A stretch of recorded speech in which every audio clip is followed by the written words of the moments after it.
आज 16वां दिन। गुरुजी आगे कहते हैं, दशानन का मृत शरीर देखकर विभीषण बेहोश हो गए।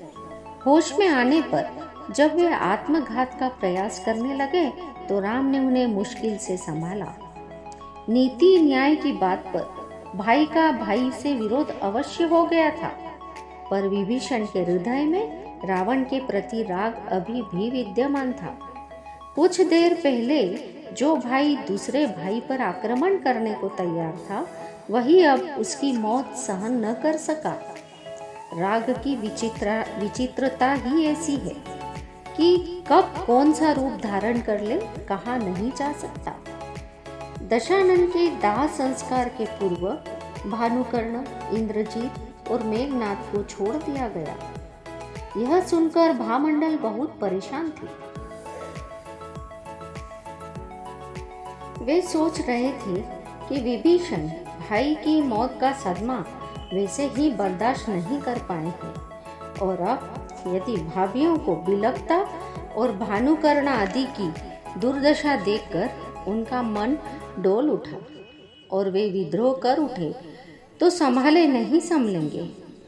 बंधन से छूटे भानुकर्ण, इंद्रजीत, मेघनाद का भी भरोसा नहीं है।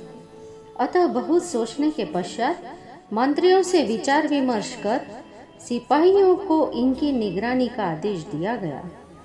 राम की आज्ञा अनुसार दशानन का उनके परिवारजनों की उपस्थिति में यथोचित सम्मान के साथ दाह संस्कार किया गया।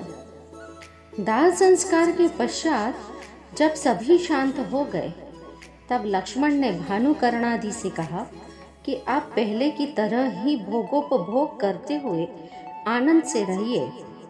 यह सुनकर भानुकर्ण, इंद्रजीत और मेघनाद बोले कि महादुखों को देने वाले इन भोगों से हमें कुछ प्रयोजन नहीं है। हमने बंधन अवस्था में प्रतिज्ञा की थी कि यदि हमें बंधनों से छुटकारा मिलेगा तो हम निर्ग्रंथ साधु होकर पानी पात्र आहार ही लेंगे। अतः बंधन मुक्त अब हम मुक्ति रमा का वर्ण करने के लिए कल प्रातः ही मुक्ति पथ के पथिक दिगंबर मुनिराज के सानिध्य में दीक्षा ले लेंगे। राम लक्ष्मण ने उन्हें बहुत समझाया, कुछ दिन और राज्यों को भोग करने की सलाह दी, पर वे उन्हें उनके निश्चय से डिगा न सके। इसके पश्चात सभी अपने अपने कटक में चले गए। उसी दिन अंतिम प्रहर में लंका के कुसुमायुध उद्यान में महासंघ के साथ अतिवीर्य नामक मुनिराज पधारे। यदि दशानन के जीवित रहते महामुनि लंका में आते तो दशानन की इस प्रकार मृत्यु न होती। दशानंद और लक्ष्मण के अत्यंत प्रीति हो जाती, क्योंकि जिस देश में रिद्धिधारी मुनिराज व केवली रहते हैं, वहाँ 200 योजन तक की पृथ्वी सर्व उपद्रवों से रहित हो जाती है और उनके निकट रहने वाले राजाओं का वैर भाव भी दूर हो जाता है। निर्मल शिलातल पर ध्यान मग्न अतिवीर्य मुनिराज को रात्रि में ही केवल ज्ञान हो गया। उसी समय चारों निकाय के देव धातकी खंड द्वीप में उत्पन्न हुए किसी तीर्थंकर का जन्म कल्याण का उत्सव मनाकर लौट रहे थे कि रास्ते में अतिवीर्य मुनिराज का केवल ज्ञान कल्याणक देखकर वहीं रुक गए। देवों के विमानों में लगे हुए रत्नों की ज्योति से अर्धरात्रि में भी प्रकाश हो गया। देवों ने प्रसन्न होकर दुंदुभी की, जिसे सुनकर शत्रु की आशंका से राम लक्ष्मण चिंतित हो गए। किंतु जब उन्हें अतिवीर्य मुनि के केवल ज्ञान की सूचना मिली तो वे प्रसन्नचित्त सभी वानर वंशियों और राक्षस वंशियों के साथ उनके दर्शन करने गए। केवली का उपदेश सुनकर विरक्त चित्त भानुकर्ण, इंद्रजीत, मेघनाद, मंदोदरी के पिता राजामय आदि राजाओं ने जैनेश्वरी दिगंबरी दीक्षा ले ली। भानुकर्ण, इंद्रजीत और मेघनाद अपने उग्र तप द्वारा कुछ दिनों में ही मुक्ति रमा का वरण कर लिया। मंदोदरी के पिता राजा मय चारण मुनि होकर अढ़ाई द्वीप में कैलाश आदि पर्वतों पर स्थित चैत्यालयों की वंदना करते हुए और तप करते हुए कुछ दिनों पश्चात उत्कृष्ट शुभोपयोग की अवस्था में इस देह का परित्याग कर ईशान स्वर्ग में उत्कृष्ट देव हुए। पिता, पुत्र और पति ये तीनों ही स्त्रियों की रक्षा के निमित्त हैं। पति के स्वर्ग सिधार जाने पर और अब पिता व पुत्र के दीक्षा लेने से अत्यंत दुखी मंदोदरी करुण विलाप करती हुई बार बार मूर्छित हो जाती। होश में आने पर फिर विलाप करने लगती। यह देखकर शशिकांता नामक आर्टिका ने उन्हें समझाया कि संसार में जो जन्मता है वह अवश्य मृत्यु को प्राप्त होता है। इस संसार में भ्रमण करते हुए न जाने हमारे कितने पुत्र, पिता व पति हुए, पर सभी अंत में एक न एक दिन बिछुड़ ही गए और वियोग में दुखी होकर हमने अपना अनंत संसार ही बढ़ाया है। अब सौभाग्य से तुमने मनुष्य भाव व उच्च कुल प्राप्त किया है, अतः ऐसा कार्य करना चाहिए कि पुनः संसार में न रहना पड़े, नाना गतियों में न भटकना पड़े। पिता व पुत्र के वियोग में दुखी होने के स्थान पर तुम भी उनके मार्ग पर बढ़ जाओ। यह सब सुनकर स्वस्थ चित्त विरक्त मंदोदरी ने चंद्रनखा के साथ आदिका के व्रत धारण किए। दूसरे दिन राम लक्ष्मण ने विभीषण, सुग्रीव आदि सभी राजाओं के साथ लंका में प्रवेश किया।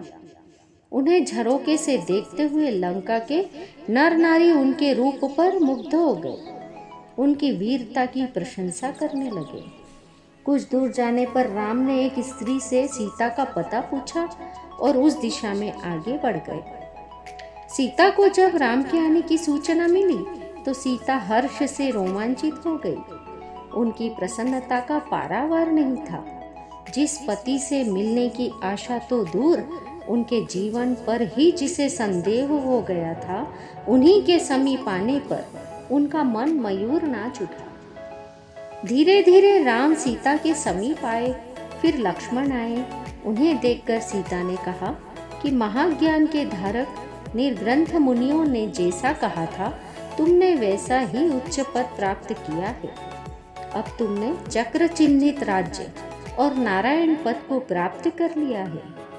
इतने में ही भामंडल को देखकर सीता उनसे प्रेम पूर्वक मिली। फिर हनुमान, सुग्रीव, वीराधीर आदि राजा अनेकों भेंट देते हुए सीता से मिले। इसके पश्चात राम ने हाथ पकड़कर सीता को हाथी पर बैठाया और लक्ष्मण सहित सभी राजाओं के साथ वे दशानन के महल की ओर बढ़े। महल में पहुंच राम, सीता, लक्ष्मण, विशल्या आदि सभी ने महल के मध्य में स्थित शांतिनाथ भगवान के मंदिर के दर्शन किए।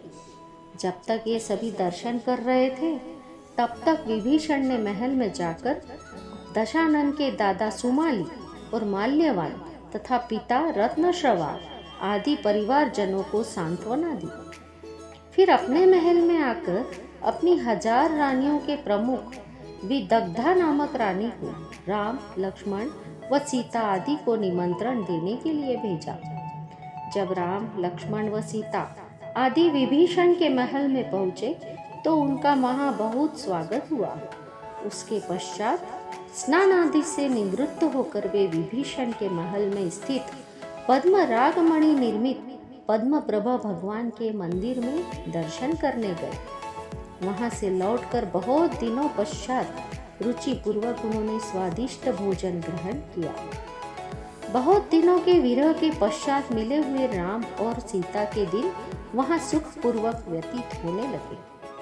कुछ दिनों पश्चात विभीषण आदि सभी विद्याधर मिलकर राम, लक्ष्मण का राज्याभिषेक करने लगे तो वे बोले, अयोध्या में हमारे पिता ने भरत का राज्याभिषेक किया है, अतः वे ही हमारे स्वामी हैं। तब सभी ने उन्हें समझाया कि चक्रधर रत्न के धारी अब आप त्रिखंडी हुए हैं, अतः यह मंगल कलश अब आपके ही योग्य है। भरत महाधीर वीर हैं, वे यह सुनकर विकार को प्राप्त नहीं होंगे, अपितु अत्यंत प्रसन्नता पूर्वक आपके अभिषेक का स्वागत करेंगे। इस प्रकार उन्हें समझाकर सबने राम लक्ष्मण का अभिषेक किया। सभी लोग इन बलभद्र व नारायण की अत्यंत प्रशंसा करते। विभीषण लंका में उनकी आज्ञा से राज्य करते। लक्ष्मण ने राज्याभिषेक के पश्चात वनवास काल में विवाहित अपनी कल्याणमाला, वनमाला, जीत पद्मा आदि सभी पत्नियों को लेने वीराधीत को भेजा। उनके आने पर लक्ष्मण उनके साथ सुखपूर्वक अनेक दिन व्यतीत किए। राम लक्ष्मण मन में संकल्प करते कि कल हम चले जाएंगे, पर विभीषण आदि उनका उत्तम प्रेम पाकर वह जाना भूल जाते। इस प्रकार भोगोपभोग करते हुए आनंद पूर्वक रहते हुए उन्हें वर्षों हो गए। वियोग के अनंतर मिली सीता और समस्त सुख सामग्री में राम ऐसे निमग्न हुए कि माँ को भी भूल गए। उन्हें पास बुलवाने का वायदा उन्हें याद ही नहीं रहा। उधर अयोध्या में कौशल्या पुत्र वियोग में अत्यंत दुखी थी। उसके एक एक दिन वर्षों से व्यतीत हो रहे थे। उनके वियोग में वे अक्सर रोती रहती थी। ऐसे ही एक दिन जब वे पुत्रों के गुणों को याद कर विलाप कर रही थी कि वहां भ्रमण प्रिय नारद आ गए और कौशल्या से उनके दुख का कारण पूछते हुए बोले कि राजा दशरथ के रहते इस अयोध्या में कौन तुम्हारा अपमान करता है, जिससे तुम इतना दुखी हो? जो तुम्हारी आज्ञा नहीं मानेगा, राजा दशरथ उसको तुरंत ही दंड देंगे। यह सुनकर कौशल्या ने कहा, हे देवर्षि, तुम हमारे घर का वृत्तांत नहीं जानते हो, इसलिए ऐसा कह रहे हो। नारद ने ठीक कहा, आप ठीक ही कह रही हैं। मैं धात्की खंड द्वीप के पूर्व विदेह क्षेत्र में तीर्थंकर भगवान के जन्माभिषेक में गया था। जिनेंद्र भगवान के दर्शनों में आसक्त में वहाँ 23 वर्ष तक रहा। वहाँ से सीधा यहाँ ही आया हूँ, अन्यत्र कहीं नहीं गया। अतः अब आप विस्तार से समस्त समाचार मुझे सुनाइए। तब कौशल्या दशरथ के वैराग्य, भरत का राज्याभिषेक, राम का वन गमन, सीता वियोग, सुग्रीव आदि का राम से मिलाप, दशानन से युद्ध, लक्ष्मण को युद्ध में शक्ति का लगना और द्रोण मेघ की कन्या विशल्या का महाजाना आदि आदि सभी वृत्तांत विस्तार से बताकर बोली कि इतना तो हमें पता है, इसके बाद क्या हुआ हमें कुछ खबर नहीं। पता नहीं सीता किस हालत में है, लक्ष्मण जीवित है या नहीं, पता नहीं सीता किस हालत में है, राम की क्या हालत है पता नहीं। यह सुनकर नारद बोले कि माता आप धैर्य धारण करो, मैं शीघ्र ही आपके पुत्रों की कुशल क्षेम वार्ता लेकर आता हूँ। पर मुझे समझ में नहीं आ रहा कि दशानन 3 खंड का स्वामी, अत्यंत क्रोधी तथा समस्त विद्याधरों का स्वामी है, फिर भी सुग्रीव, हनुमान आदि ने उन्हें कुपित क्यों कर दिया है? कुछ भी हो, मैं जाकर आपके पुत्रों की खबर लाता हूँ। मैं तो केवल इतना ही करने में समर्थ हूँ, शेष कार्य तो तुम्हारे पुत्र ही कर सकते हैं। नारद आकाश मार्ग से शीघ्र ही लंका के समीप पहुँच गए। वहाँ जाकर सोचते हैं कि अब राम लक्ष्मण के बारे में किस प्रकार पता करूं। यदि उनके बारे में पूछूंगा तो दशानन के लोगों से विरोध होगा, हो सकता है वे मुझे कैद कर ले या मार दे। अतः दशानन की ही कुशल क्षेम पूछता हूँ। यह सोचकर नारद पद्म सरोवर पर गए। वहाँ पर अंगद अंतःपुर सहित क्रीड़ा कर रहे थे। उनके सेवकों से नारद ने दशानन की कुशल क्षेम पूछी, जिसे सुनकर और उनसे दशानन का हितैषी समझकर सेवकों ने नारद को जकड़ लिया और उन्हें अपने स्वामी अंगद के पास ले गए। अंगद ने कहा, इसे तुम पद्मनाभि के पास ले जाओ, वे ही इसकी सजा निर्धारित करेंगे। यह सुनकर नारद बहुत भयभीत हुए। सोचने लगे, पता नहीं यह पद्मनाभि कौन है जिसके पास मुझे ले जाया जा रहा है। वे मेरे साथ कैसा व्यवहार करते हैं। मैंने व्यर्थ ही मुसीबत मोल ले ली। इस मुसीबत से बचने का उपाय वे सोच ही रहे थे कि सामने विभीषण के महल में राम को देखकर वे बहुत प्रसन्न हुए। राम ने भी उठकर उनका सम्मान किया। नारद ने उन्हें आशीर्वाद देकर कौशल्या व सुमित्रा के समाचार देते हुए कहा कि वे आपके वियोग में बहुत दुखी हैं। दिन रात आंसुओं से मुख धोती रहती हैं। यदि आप लोग शीघ्र न देखेंगे तो कभी भी मृत्यु को प्राप्त हो सकती हैं। नारद के द्वारा यह सुनकर दोनों भाई माताओं के दुख से बहुत दुखी हुए और नारद से बोले, आपने हमारा बहुत उपकार किया है। सुख में मग्न हम माताओं को भूल ही गए थे, उनका आपने स्मरण करा दिया। अब हम शीघ्र ही माताओं के पास जाते हैं। राम ने तुरंत विभीषण को बुलाया और कहा, हम बहुत समय तक तुम्हारे महल में सुखपूर्वक रहे। अब हमारी इच्छा अयोध्या जाकर माताओं से मिलने की है। विभीषण ने कहा कि स्वामी, आप जैसी आज्ञा देंगे वैसा ही होगा। मैं अभी आपकी कुशलक्षेम के समाचार दूत द्वारा माताओं के पास भिजवाता हूँ, जिससे उन्हें प्रसन्नता होगी। अभी आप 16 दिन हमारे साथ ही रहो। जब दूत अयोध्या पहुँचे तब कौशल्या सुमित्रा महल की छत पर खड़ी बातें कर रही थी। दूर से विद्याधरों को आते देख आशान्वित कौशल्या ने सुमित्रा से कहा कि मेरा मन कहता है ये विद्याधर हमारे पुत्रों की कुशल वार्ता कहेंगे। सुमित्रा ने कहा, दीदी आपके वचन सत्य हो।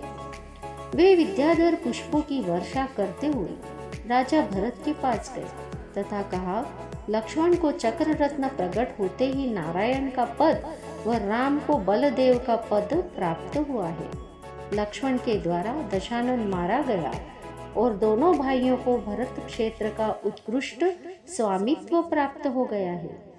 इस प्रकार राम लक्ष्मण के अभ्युदय सूचक समाचारों से प्रसन्न हुए राजा भरत ने उन दूतों का सम्मान किया।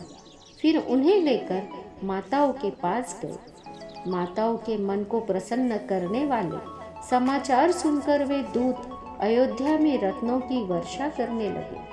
अयोध्या वासियों के घरों को धन धान्य से परिपूर्ण करते हुए वे लंका वापिस हो गए। सिलावट नामक विद्याधरों ने अयोध्या को 16 दिनों में लंका से भी अधिक सुंदर बना दिया। अयोध्यावासी बहुत प्रसन्न थे। उनकी दरिद्रता दूर हो चुकी थी। रत्नमयी स्वर्णमयी मंदिरों को देखकर वे आश्चर्यचकित थे। राम लक्ष्मण व सीता के दर्शन के इच्छुक सभी अयोध्यावासी बेसब्री से उनके आने की प्रतीक्षा कर रहे थे।